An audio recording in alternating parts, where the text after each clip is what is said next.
All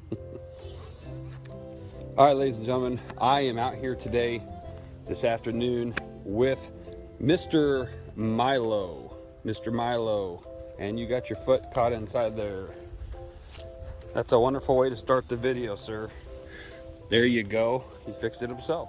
Great. All right, so, ladies and gentlemen, appreciate everybody being here, watching the videos. Please subscribe right off the bat here. We'll get that covered.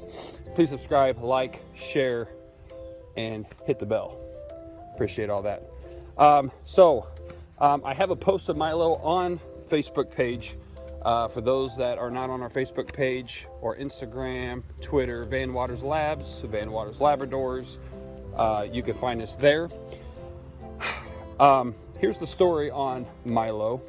He is 15 months plus, getting closer to 16 months, and the family could no longer take care of Milo. I think he's going to go to the bathroom and do his business, so we might use this natural occurrence to put our command in here.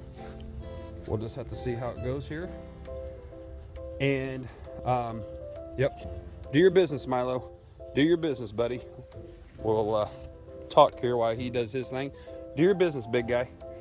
And they decided to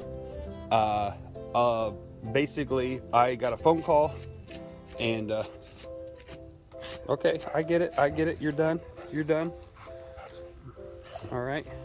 And I just want to look at his stool to see what we're dealing with, if we're dealing with anything that needs to be, that's concerning, and it doesn't look like it. Looks like it's pretty good. Family called me up and said, "Hey, Vernon, we got Mr. Milo here, and it just ain't working out with us, and we got some things going on.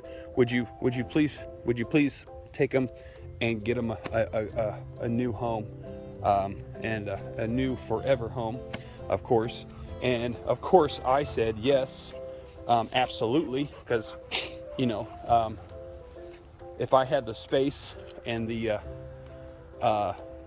the financial ability, I would be a remake of 101 Dalmatians without a doubt.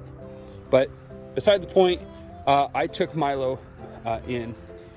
He is chocolate on both sides, and whatnot. Phenomenal genetics, very, very smart dogs, very smart genetics. I could go on and on and on. That's beside what we're trying to do here in this video. But Milo, he's had some basic training. He's been treat trained, but he needs some additional formal training. So we're going to kind of work with him just a little bit. Number one, I want everybody to be able to see what he does know, and try to advance him in some more additional training. Okay, so since I've had him, it's been a couple weeks here. We've been just trying to get him used to the property. So we go on just small walks. Everything's gentle, nothing big, nothing serious, but just to get to know his personality, okay, and whatnot. A lot of the times when you spend time with a dog that you have not been around, you've adopted, you've brought him in. So this would fit the category for those that are adopting puppies from a shelter or someone that you know. You can, by spending time with them, find out real quickly their personality, what they're afraid of, what they're not afraid of, what they like to do, their intelligence level, and so forth. So, for example, this is perfect. Mr. Milo is showing us that he's going to search his whereabouts. He has a very strong nose. Every time I walk him, his nose is to the ground. We are working with that as far as when we are walking him, where we make sure that his head is up. It doesn't bother me if I'm walking him, his head's down, but I want him to pay attention to me. If his head's down on the ground, he's not listening to me. So I've got to have that, number one. Okay. Just to clarify for everybody that's watching the video, he is not hooked up to his prong collar. Okay.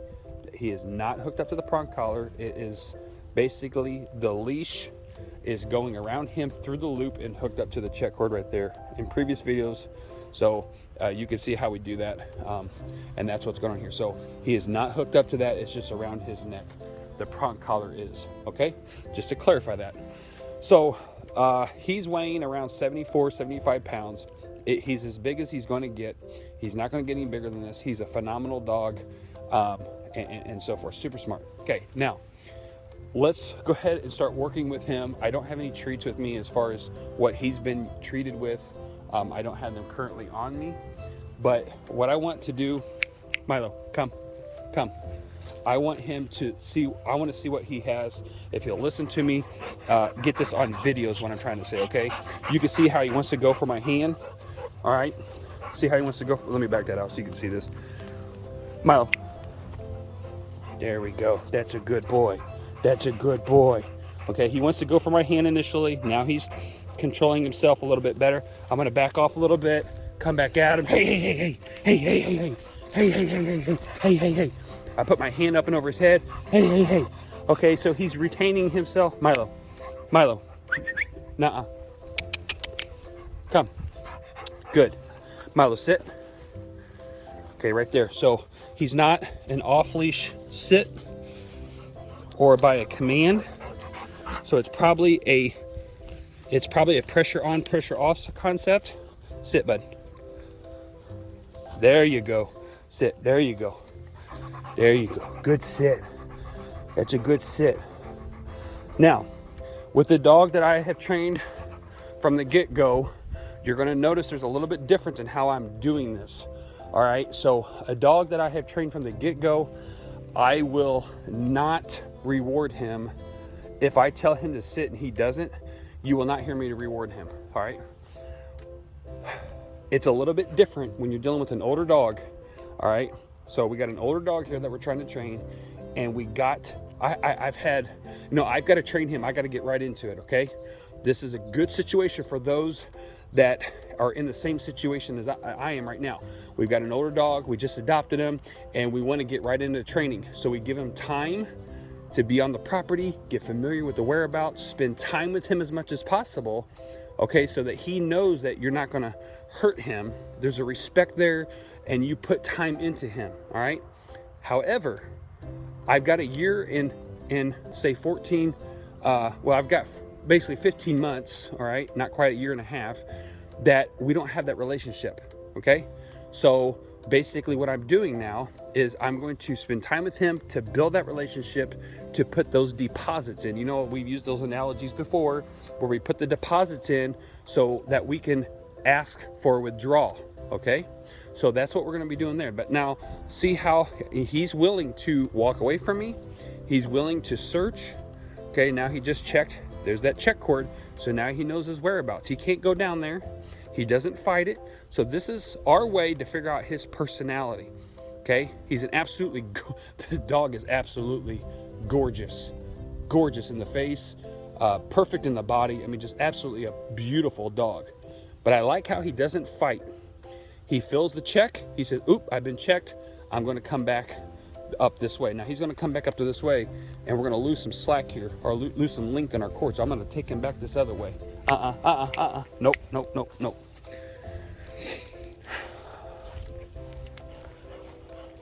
So I'm going to bring him back up this way.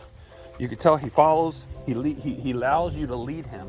All right, which I like that. Very gentle. He stopped. One thing, if you back up the video and kind of watch what he did there, what he was doing is he scratched, he smelled something in the pines right over here. He smelt it, scratched back to reveal the smell, and then what he did is he picked up his paw and did what's called a flash point. All right, so that's a trait that a lot of hunters, like in Labradors, 15%, that's a 1-5, 15, not 50, 15% of Labradors have what's called pointing or flash pointing in their genetics. 15% of labs will point, okay? Depending on the genetic pool that you pull from or that you get as far as in the breeding sense, that can differentiate between one style of lab from the next, British, American, and English. It will differentiate from one style to the next on that percentage. But overall, 15% of labs has that genetic in him or in them. And some of those lines, as far as they're known, would be Kellogg's or Candlewood dogs. So those are the two kind of British / American lines that have that qualities in them. When you get a dog like Milo that is bred to be majority English, but he has a little bit of American in there, you will also see that Candlewood bloodline in there for that flash pointing, or that point. It's not a total point like you would see in a pointer. It would be with a flash point, which basically they'd bend that front paw up. Okay. All right. So that's that. Now, what we're going to do is I'm going to get some toys. I'm going to get, I would like to get a toy. I'm going to see what motivates him. So we're going to get some toys. I might get some deer antlers, and I would like to see how well his nose is as far as, I want to work with retrieval work, and I'm also going to use his nose as far as searching and see what he can actually find. So obviously he's not too involved in this, knowing his whereabouts. He's going to eventually get himself all tightened up here. So this is why we don't leave dogs unattended in a situation like this, because eventually he'll be locked up against a tree. So we only do this in a situation that we can watch and supervise. Okay, so let's get him back going this way, and we'll see how easy he is to lead. He picks his foot up, goes up and over, okay, which is good. All right, we're going to go back underneath. If we can do this together. Yes, yes, yes, good, good, good. He's following me very nicely. No fighting. Went right underneath and right here with me. Okay, now, good job, good job. All right, very good. So it teaches me, or shows me through him, teaches him, but shows me that he wants to please me. When I can go around all that mess and unwound him, and he doesn't fight me and doesn't go crazy and doesn't get confused himself, he looks to me as to a leader. Okay, he's telling me, hey, I want you to lead me. I'm willing to follow you. I want to lead. I need a leader. So that's great personality right there. I love that.